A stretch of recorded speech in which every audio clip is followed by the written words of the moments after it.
नमस्कार दोस्तों, बहुत बहुत स्वागत है आपका। अभी ये आपको एक्सप्लेन कर रहा हूँ कि करेंसी हमारे जीवन में किस प्रयोजन के लिए आई थी और वो अभी क्या कर रही है। क्या वो उस प्रयोजन को पूरा कर रही है या कुछ और करने लग गई है।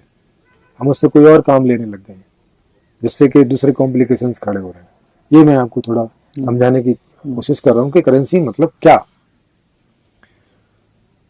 तो करेंसी आई थी हमारे जीवन में वस्तु विनिमय को आसान और तेज बनाने के लिए, तो आसान बन जाए और उसकी स्पीड बढ़ जाए। मतलब एक ऐसा मीडियम जिससे कि हम एक दूसरे की जो मेहनत की प्रोडक्ट्स हैं हाँ, उसका उपभोग कर सके उपभोग कोऑपरेटिव कोऑपरेटिव सिस्टम के कोऑपरेटिव अंतर्गत। सिस्टम के अंदर और जल्दी से कर सकें। हाँ। और एक तरफ से जो हमें सामान ले जाने में कठिनाई होती है पूरा हम्म। ढो ढो करके, हम्म। उससे हम बच जाएं। ठीक है। ठीक है, तो उससे बचे तो वो चला। अब लेकिन अब ये करेंसी है आपकी, कोई सोने की है कुछ उसकी है, हम्म। तो उसके अपने भी कुछ प्रॉब्लम थी कि चलो ठीक है हमने जेब में बहुत सारी डाल ली लेके चले गए, लेकिन अब रास्ते में कोई लूट ले, क्योंकि सबके पास नहीं थी वो भी। हम्म। ऐसा उस समय सिस्टम नहीं था कि ये करेंसी भी सबके पास पहुंचे, क्योंकि फिर वही बात है कि करेंसी कैसे पहुंचेगी कि कोई कुछ काम कर रहा हो, कोई कोई प्रोडक्ट दे रहा हो या कोई सर्विस दे रहा हो जिसके एवज में उसको कोई करेंसी पहुंचेगी और वो और कहीं से खरीदेगा, बेचेगा। तो ये नहीं होने की वजह से कुछ लोगों के पास ये नहीं होती थी, तो फिर अब उनसे चोरी का डर रहता था, क्योंकि खाना तो सबको खाना है, सर्विस तो सबको लेनी है। आप चाहे उनको काम दें या ना दें, वो कोई ना कोई तरीका तो ढूंढेंगे। तो जिसमें चोरी है, जारी है, छीना है, जप्ती है, जबरदस्ती है, फ्रॉड है। ब्लैकमेलिंग है, फ्रॉड है, ये हम्म। बहुत सारी चीजें जन्म ले लेती हैं। इस वजह से कि सिस्टम में आपने ये सिस्टम नहीं रखा, एक ये पॉइंट नहीं रखा कि सबको ये करेंसी कैसे पहुंचे। ठीक है, तो ये करेंसी आने से जहां एक तरफ हमें सुविधा हुई, वहां दूसरी तरफ एक प्रॉब्लम खड़ी हो गई। पहले वस्तु विनिमय में भी चोरी चोरी हुआ करती थी, लेकिन वो उतना आसान नहीं होता था कि जैसे अब 100 किलो अनाज को लेके भागना इतना आसान नहीं है, लेकिन आप 100 रुपए को लेके भाग सकते हैं। हम्म। है ना, ये वो हम्म। उनको इजी है और हम्म। उनको छुपाना इजी है। अब 100 किलो अनाज को कहाँ ले जाकर रखेंगे, कैसे उसको सुरक्षित वो। तो जहां इसने हमें आसानी दी वहां पे ये दूसरी चीजों को भी आसानी होगी, चुराने में, ठगने में, लूटने में, पाटने में, सब आसानी होगी। धीरे धीरे उसमें एक और समस्या खड़ी हो गई उस करेंसी में, कि उस करेंसी में ब्याज लगाना शुरू कर दिया। पहले जब ये करेंसी आई थी तो ब्याज नहीं होता था, हम्म। कि मान लिया आपने करेंसी किसी से उधार ली, क्योंकि अब सबके पास काम नहीं है उतना पर्याप्त और उसको खरीदने की जरूरत है, तो वो क्या करेगा, किसी से उधार लेगा, चाहे वो सरकार से लेगा और चाहे किसी दूसरे अपने जैसे आदमी से लेगा जिसके पास ज्यादा है, कुछ किसी वजह से उसके पास ज्यादा हो गई है। सिस्टम में ऐसी ऐसी प्रॉब्लम है कि कुछ लोगों के पास वो ज्यादा पहुंच जाती है और कुछ के पास नहीं पहुंचती है। तो उन लोगों के पास अब क्या उपाय रह जाता है कि या तो वो किसी से मांगे या तो फिर छीना झपटी और चोरी जारी करें। अब चोरी जारी सब लोग नहीं करते, क्योंकि इसके अपने कंसिक्वेंसेज हैं, दूसरे परिणाम, बुरे परिणाम आते हैं, जेल, ये वो, बहुत सारी चीजें। तो बहुत सारे लोग क्या करते थे कि उधार लेने पहुंच जाते थे, सामंतों से, दुकानदारों से, जिनके पास भी होता था, जमींदारों से। तो वो उस पर ब्याज लगाते थे। अब ब्याज का मतलब समझो कि क्या है। वो किसी प्रकार से करेंसी उनके पास पहुंच गई सिस्टम की गड़बड़ी के कारण। सिस्टम में वो लूज पोल था। ये जब आप सिस्टम की गड़बड़ी बोल रहे हैं तो ये क्या, इसका क्या मतलब है? इसका मतलब ये है पॉलिसीज हाँ। जो उस समय के, अगर आप राजाओं की बात करेंगे तो राजाओं की जो पॉलिसीज होती थी, हाँ। हाँ। जिससे इस करेंसी का ड्रेवन होता था, इस करेंसी का चलन चालन होता था। हाँ। हाँ ठीक समझ है। रहे हैं? हाँ। हाँ। जिस पॉलिसी के तहत ये गति करती थी, हाँ। हाँ। उस पॉलिसी की मैं बात करूं, वो पॉलिसी गड़बड़ होने की वजह से अब इस पे ब्याज लगेगा, ये भी पॉलिसी ही है हम्म। कि इस पे ब्याज लगना चाहिए कि नहीं लगना चाहिए। तो अब अगर आप ब्याज लगाने की पॉलिसी बना देंगे तो इसके अपने कंसिक्वेंसेज होंगे, किसी को लाभ होगा और किसी को हानि होगी। ये आपको देखना होगा कि इससे किसको लाभ हो रहा है और किसको हानि हो रही है, किस लिए आप ये कर रहे हो, इसका प्रयोजन क्या है। तो जैसे पहले करेंसी का प्रयोजन था वस्तु वस्तु विनिमय को आसान करना, वो तो हुआ, लेकिन बाद में इस पर ब्याज लगा दिया जब लोग उधार लेने पहुंचे। अब उधार तो मजबूरी है, लेना तो पड़ेगा। तो 1 टका, 2 टका, 5 टका और 25 टका, बहुत बहुत जिसको जैसे सूट करता था, ये ब्याज लगाना उन्होंने शुरू कर दिया। अब ब्याज का मतलब होता है कि आपने वो मुद्रा ली, वो करेंसी ली और उस करेंसी से कुछ खरीद के कुछ काम किया और उससे कुछ आपने अपने लेवल पर प्रोडक्शन पैदा किया।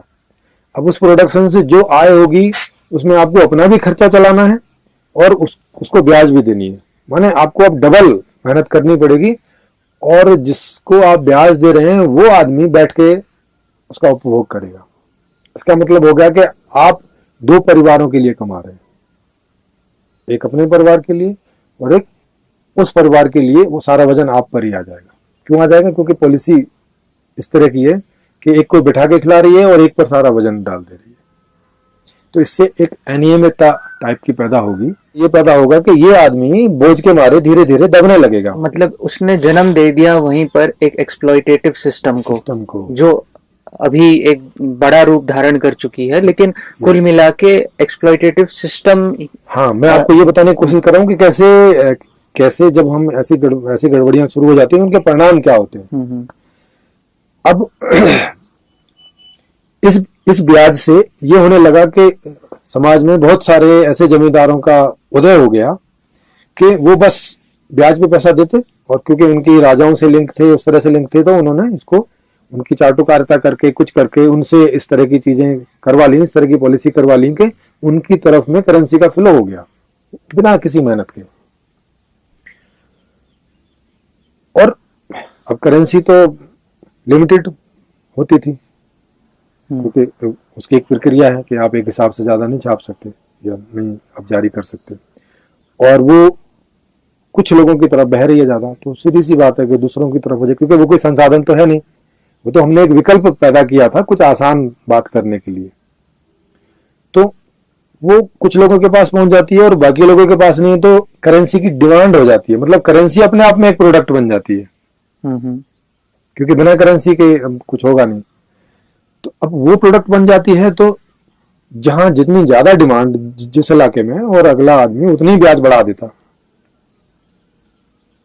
देख रहा है कि 100 आदमी लेने चले आए और मेरे पास में 1000 मुद्राएं हैं, तो मैं अब 4% का नहीं भाई, अब मैं 20% के हिसाब से दूंगा। एक विशियस सर्कल बन रहा है जो और उसको और इनसिक्योर कर रहा है। हाँ, मतलब करेंसी प्रोडक्ट नहीं है, करेंसी एक सर्विस है, लेकिन ब्याज लगाने से वो अपने आप में एक प्रोडक्ट बन जाती है, उसकी डिमांड शुरू हो जाती है।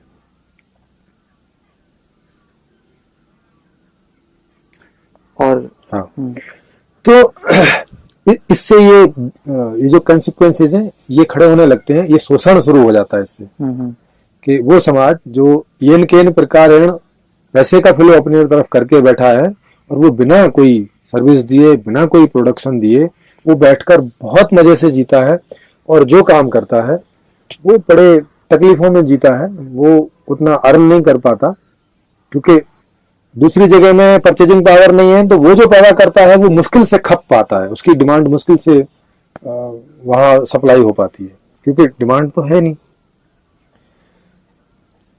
इससे आप देखेंगे कि जिनको डिमांड ना होने की वजह से इनसे जो लोगों को सुख मिलता है उनको वो सुख नहीं मिलता और इनका प्रोडक्शन भी डंप हो जाता है। कई बार तो ऐसा होता है कि जितनी ब्याज देते हैं वो भी उसके बराबर भी आय नहीं हो पाती और आदमी दबता चला जाता है और इनसिक्योरिटी और दबाव और उसकी जिंदगी नरक बन जाती है। तो इससे ये हुआ कि जब भी एक ऐसी अवस्था में पहुंचा कहीं जो बहुत ज्यादा हो गई तो सिस्टम क्रैश हुए। हाँ, वहां पे मतलब रेवोल्यूशंस हुए, लड़ाइयां हुई, मारकाट हुई। और ये सब क्यों हुआ? क्योंकि वहां पे कोई ऐसी कोई समिति, ऐसा कोई एक ग्रुप नहीं था जो कि ये बुरी अवस्था जो होती चली, क्योंकि ये एक दिन में तो हो नहीं गई होगी, ये होते होते हुई होगी, तो उन्होंने इसको चेंज नहीं किया, बदला नहीं, इसका उपचार नहीं किया, इस पॉलिसी को बदला नहीं। और ये पॉलिसी तभी बदली जब मारकाट मच गई और एक सर से पानी ऊपर चला गया और वो लोग सहन नहीं कर सके और उन्होंने फिर बगावत कर दी क्योंकि वो देख रहे हैं कि काम हम कर रहे हैं और मजा जो है वो लूट रहे हैं। डिस्प्रपोर्शनेट वेल्थ हो रहा है, जबकि अंतर हमारे कामों में इतना कुछ खासा है नहीं और सब लोग इंसान हैं, सब लोग एक कोऑपरेटिव सिस्टम के पार्ट थे जिसकी वजह से करेंसी पहले जन्म ली थी। लेकिन अनकॉन्शियसली हमने एक ऐसे कल्चर को जन्म दे दिया जहां करेंसी अपना मूल फंक्शन छोड़ के वो एक प्रोडक्ट बन गई अनकॉन्शियसली और उसने एक कोऑपरेटिव कल्चर की जगह एक कॉम्पिटिटिव कल्चर को जन्म दे दिया, कल्चर को जन्म दे दिया और एक कॉम्प्लेक्स को जन्म दे दिया, एक मुश्किल को जन्म दे दिया। और मुश्किल ये हो गई कि जो काम करने वाला था उसको इतनी आय नहीं होती थी, क्योंकि डिमांड की जिससे पैदा होती है वो उस करेंसी में तत्व ही नहीं डाला, और वो शुरू से नहीं डाला, वो तत्व अभी उसमें आया ही नहीं था। लेकिन जो भी हमें आसानी हुई थी वो आसानी को भी इसने और मुश्किल कर दिया। तो क्या है कि करेंसी को हम जितना स्लो करते हैं उतना प्रोडक्शन कम हो जाता है, उसके सर्कुलेशन को जितना हम स्लो करते हैं। हम कोई भी ऐसी पॉलिसी बना दें, करेंसी में कोई भी ऐसे तत्व डाल दें जिससे कि उसकी जो गति है वो कम हो जाए। ये इसका क्या मतलब है, ऐसे तत्व डाल दे मतलब? इसको अभी आप आज के संदर्भ में आप समझ लीजिए। जैसे जब किसी चीज की डिमांड बढ़ जाती है, जैसे आज समझ लें, जैसे आलू प्याज के दाम 100 रुपए पहुंच जाते हैं, दाल जो है वो 200 रुपए पहुंच जाती है, 200 रुपए किलो।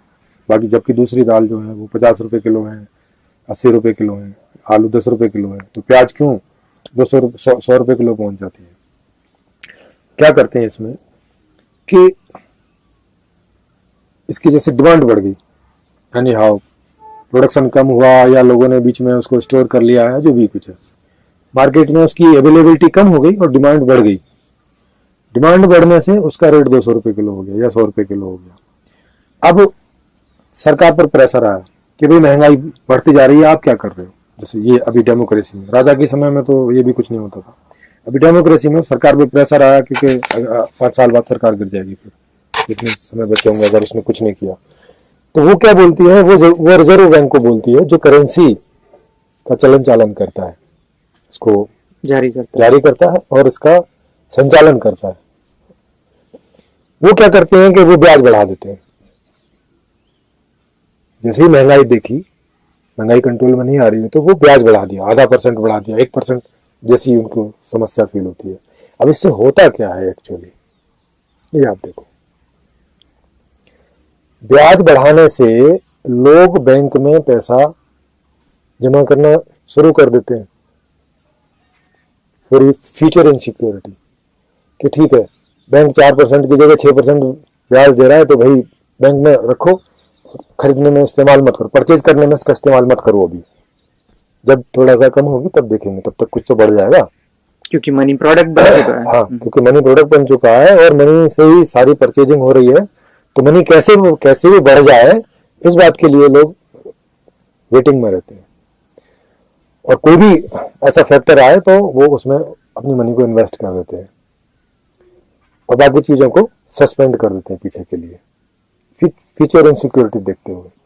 इससे क्या होता है कि पैसा सारा बैंकों में पहुंच जाता है, परचेजिंग में वो यूज नहीं होता। परचेजिंग में यूज नहीं होने से क्या होता है, चीज की डिमांड क्या हो जाती है, कम हो जाती है। चीज की डिमांड कम होने से क्या हो जाती है, उसका प्राइस नीचे आ जाता है। अब लेकिन इसके कंसिक्वेंसेस क्या होते हैं, इसके दुष्परिणाम क्या होते हैं? महंगाई तो उन्होंने थोड़ी कंट्रोल कर ली, लेकिन इसका परिणाम क्या हुआ? इसका परिणाम ये हुआ कि जिन लोगों ने प्याज पैदा की थी, जिन लोगों ने उसको प्रोडक्शन किया था, उनको बहुत बड़ा नुकसान पहुंचता है। दूसरा, पैसे बैंक में पहुंचने से, क्योंकि बैंक ने ब्याज बढ़ाई है, तो अब जो कंपनियां भी पैसों से चलती हैं, तो वो बैंक से ब्याज लेती हैं, मतलब बैंक से पैसा लेती हैं ब्याज पर, तो उनको ज्यादा ब्याज पर मिलेगा, है ना। अब 6% अगर लोग जनता को दे रहे हैं, तो वहां भी तो 2% बढ़ाएंगे ना, कंपनियों से ही तो लेके आपको दे रहे हैं। अब कंपनियों को पहले वो 15% पे दे रहे थे, तो अभी 18% पे देंगे, तो कंपनी का जो प्रोडक्शन कॉस्ट है वो बढ़ जाएगा, चीज का मूल्य बढ़ जाएगा। मूल्य बढ़ने से अगेन लोगों की परचेजिंग पावर कम हो जाएगी, उसकी डिमांड कम हो जाएगी, तो कंपनी में रिसेशन आ जाएगा। मतलब कंपनी में डिमांड नहीं आएगी तो कंपनी बना के क्या करेगी, कितना स्टोर रखेगी बना के?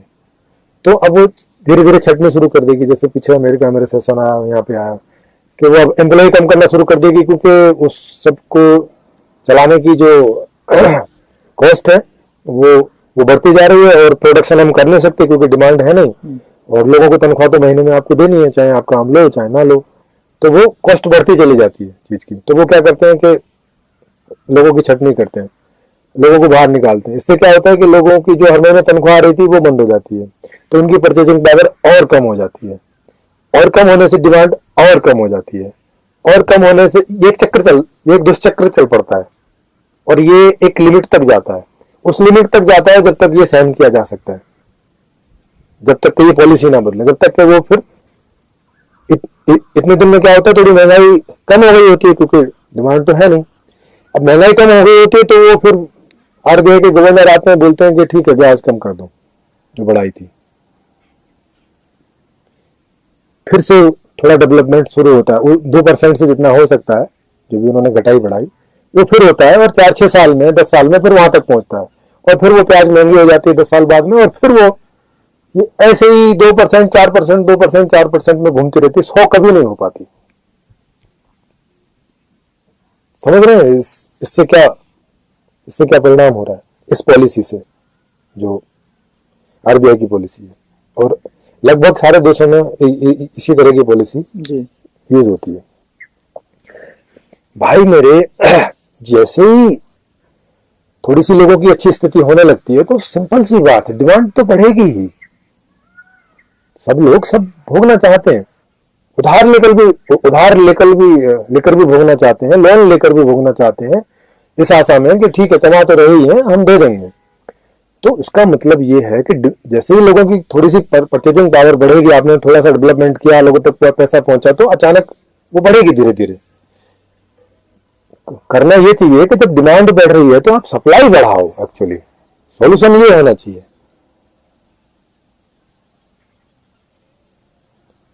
महंगाई कब बढ़ती है? अभी इकोनॉमिस्ट लोग समझते हैं कि डिमांड बढ़ने से महंगाई बढ़ जाती है, वो ऐसा सोचते हैं, जबकि ये फैक्ट नहीं है। इसमें अभी एक स्टेप और है बीच में जिसको वो लोग मिस कर रहे हैं। डिमांड बढ़ने से महंगाई नहीं होती, डिमांड बढ़ी और आपने सप्लाई नहीं की तो महंगाई बढ़ती है। तो सप्लाई को एज्यूम कर दिया गया है कि ये तो भाई इतनी ही रहेगी। हाँ, अब चूंकि सप्लाई एक दिन में नहीं बढ़ती, हाँ, ये जो समस्या आती है उनके सामने इसलिए आती है कि उन्हें आज लगा कि आज महंगाई हो गई। अब सप्लाई आज की आज तो आप पैदा नहीं कर दोगे, क्योंकि उसके लिए तो पूरा आपको पूरा इंफ्रास्ट्रक्चर चाहिए होता है, लोग चाहिए होते हैं, ट्रेनिंग चाहिए होती है, वो पूरा सिस्टम चाहिए होता है, और उसको पैदा करने में साल 2 साल 4 साल लगते हैं। तो इसीलिए पॉलिसीज होती हैं कि इन बातों को पहले से समझ के पहले से हम इंतजाम करके चलें कि ताकि सप्लाई में और डिमांड में एक बैलेंस रहे। और बैलेंस का मतलब ये नहीं है कि आप डिमांड को नीचे खींचो, डिमांड जितनी बढ़े, बैलेंस आपको सप्लाई से करना है, डिमांड को कम करके बैलेंस नहीं करना है। अगर आप डिमांड को कम करेंगे तो मतलब डेवलपमेंट नीचे आ जाएगा, प्रोडक्शन नीचे आ जाएगा। प्रोडक्शन नीचे आ जाएगा का मतलब इससे, इन प्रोडक्शन से जो लोग सुख लेते हैं उनका सुख नीचे आ जाएगा, पूरा जीवन स्ट्रक्चर नीचे आ जाएगा, पूरा जीवन स्तर नीचे आ जाएगा, सारी क्वालिटी खत्म हो जाएगी। तो काम कहां करना चाहिए कि सप्लाई बढ़ाएं और पहले से बढ़ा के रखें, अचानक नहीं होगी ये। इसीलिए पॉलिसियां बनाई जाती हैं पहले से, इसीलिए विजनरी लोग इन चीजों को बनाते हैं, क्योंकि वो उनको जरूरी नहीं कि करके देखेंगे, वो समझ से इस बात को समझ लेते हैं कि ये कंसिक्वेंसेस होंगे और उनका पहले से वो इंतजाम करते हैं, और इसीलिए इस व्यवस्था का कोई मतलब है। यानी कि ओवरऑल जब भी ये करेंसी इंट्रोड्यूस हुई, कल्चरली हम जैसे जैसे डेवलप हुए, जैसे जैसे प्रोडक्ट्स बने, हमने कभी इस बात से निजात नहीं पाया कि इस करेंसी मतलब ये मैनेजमेंट कैसे हो हमारे इस ये जो हम प्रोडक्ट्स हम डेवलप हो रहे हैं, नए नए आनंद का भोग करना चाहते हैं, तो लेकिन ये हमारे तक कैसे पहुंचे एक वेल डिस्ट्रीब्यूटेड मैनर में, जो करेंसी फैसिलिटेट कर रही थी, करनी चाहिए थी, वो हम उसको कभी रूट में सॉल्व नहीं कर पाए।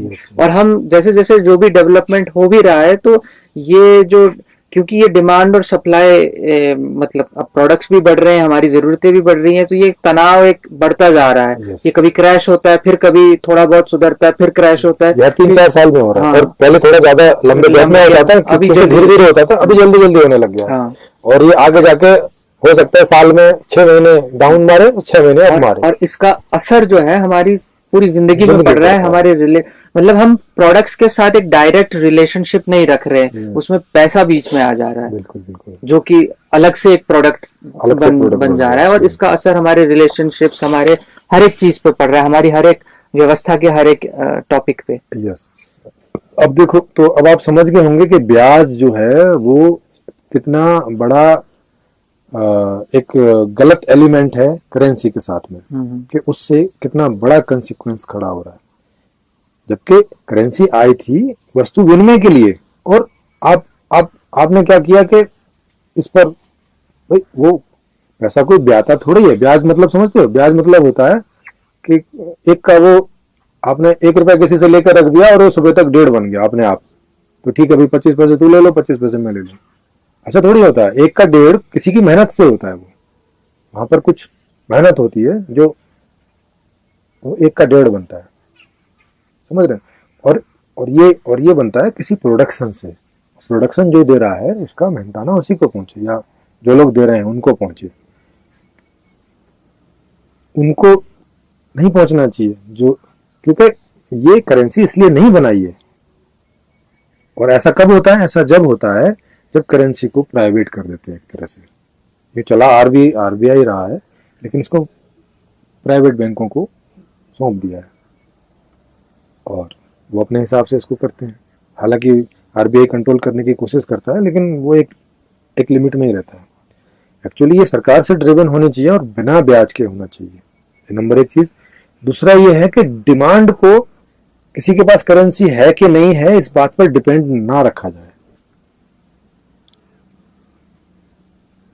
मतलब डिमांड, हाँ, मतलब कि रियल डिमांड जानने के लिए करेंसी किसी तरीके का इफेक्ट ना डाले। हाँ, क्योंकि उसका रोल भी नहीं है ना, उस बात का रोल भी नहीं है, उसका रोल भी नहीं है। और अभी करेंसी पूरा रियल डिमांड की असेसमेंट कभी होने ही नहीं देगा।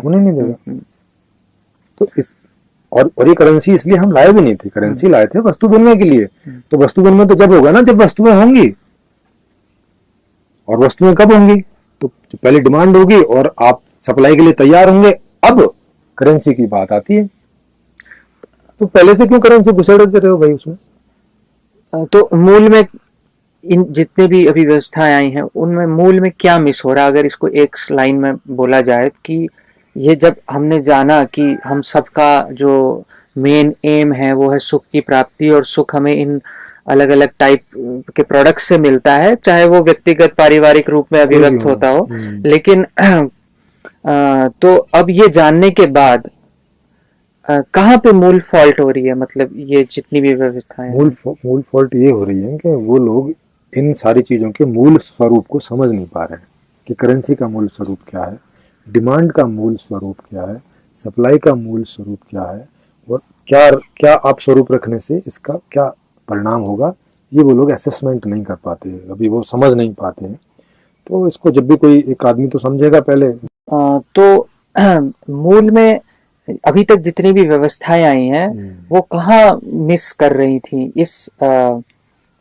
हम ये समझ रहे हैं कि हम सभी को सुख चाहिए और वो इन एक अच्छी व्यवस्था से ही प्राप्त हो सकती है, सभी को सारे प्रोडक्ट्स चाहिए। तो अब मूल में क्या मिस हो रहा है जिसकी वजह से ऐसी एक सिस्टम बन जा रही है जो करेंसी को उसके ओरिजिनल स्वरूप से हटाकर कुछ और जन्म दे रही है? ये एक्चुअली पॉलिसी मेकिंग में ही फॉल्ट है।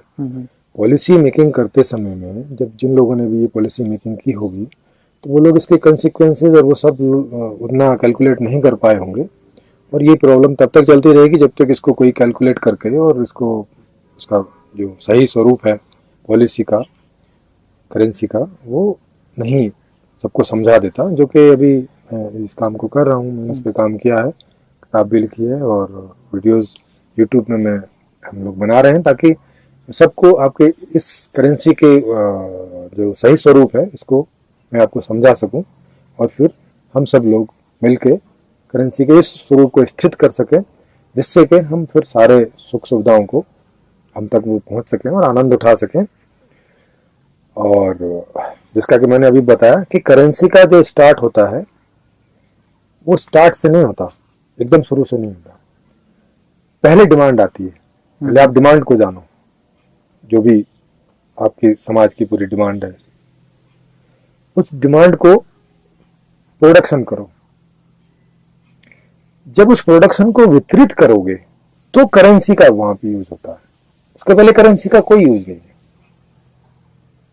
करेंसी वहां पे डालो। वो डिस्ट्रीब्यूशन और एक्सचेंज इजी करने के लिए है, उसी के लिए तो लेके आए थे। तो वो उसी स्टेज में उसकी एंट्री उसी स्टेज में डालो, उसकी स्थिति वहीं पर रखो। वो डिमांड को कभी बायस ना करे, वो कभी प्रेशराइज ना करे, अदरवाइज हम कभी रियल डिमांड को नहीं समझ पाएंगे। अगर आप परचेजिंग पावर से डिमांड सेट करोगे तो वो उसको सिकोड़ता ही जाएगा। क्योंकि आप देखो परचेजिंग पावर कहाँ से बढ़ेगी, काम होगा। काम कब होगा, जब डिमांड होगी। तो आखिर शुरू कहाँ से करोगे? और डिमांड कब होगी, जब पैसा होगा। पैसा कब होगा, जब काम होगा। ये ऐसा दुष्चक्र है कि आप कहीं से स्टार्ट नहीं कर सकोगे। तो इसलिए आपको डिमांड को फ्री रखना पड़ेगा करेंसी से। डिमांड और प्रोडक्शन को करेंसी से फ्री कर दो। ये जब हो जाए, जब वितरण होता है वहां पे करेंसी को डालो, वहां पे उसका उपयोग है और उसको वहीं तक रखो और ब्याज कभी मत लगाओ। बिल्कुल समझ रहे? इससे ये करेंसी इतनी तेजी से घूमेगी, और तेजी से घूमने का मतलब है मुझसे आप पर गई और आपसे उस पर गई, मतलब वहां कुछ करके जाती है, कुछ डेवलपमेंट करके जाती है, कुछ सर्विस दे के जाती है, कोई प्रोडक्शन करके जाती है, कुछ ऐसा होता है वहां पे। जब वो वितरित होती है सर्विस या प्रोडक्शन, जब वितरित होता है तो वो जल्दी जल्दी होगा। ये तो इसका मूल स्वरूप क्या है कि वितरित से इसका स्टार्ट करो, इसको वहां से डालो। करेंसी पे कभी मत निर्भर होने दो डिमांड और प्रोडक्शन, करेंसी पर मत डिपेंड होने। तो ये कुल मिला के पता चल रहा है कि एक मेजर फॉल्ट है हमारी पॉलिसीज में, जिसकी वजह से इतने सारे इसके इफेक्ट्स खड़े हो रहे हैं, जो हमारी जिंदगी में और दिक्कत पैदा कर रहे हैं। तो इसीलिए तो इसको ये क्योंकि एक बहुत ही एक नॉवेल आइडिया है, जो पहले इस तरीके से हमने कभी देखा नहीं था, और ये कुल मिला के एक तरीके से अनकॉन्शियसली ये सिस्टम एक खड़ा हो गया है, जो ऐसे प्रॉब्लम्स करेंसी के को अपने जो उसका मूल रूप है, मूल जो जरूरत है उसके लिए ना होकर के कोई और रोल वो अदा कर रही है। तो अगले एपिसोड्स में हम और डिटेल में जानना चाहेंगे कि ये करेंसी कैसे जारी हो, किस बेसिस पे जारी हो। हाँ, बिल्कुल। देखने के लिए बहुत बहुत धन्यवाद आपका।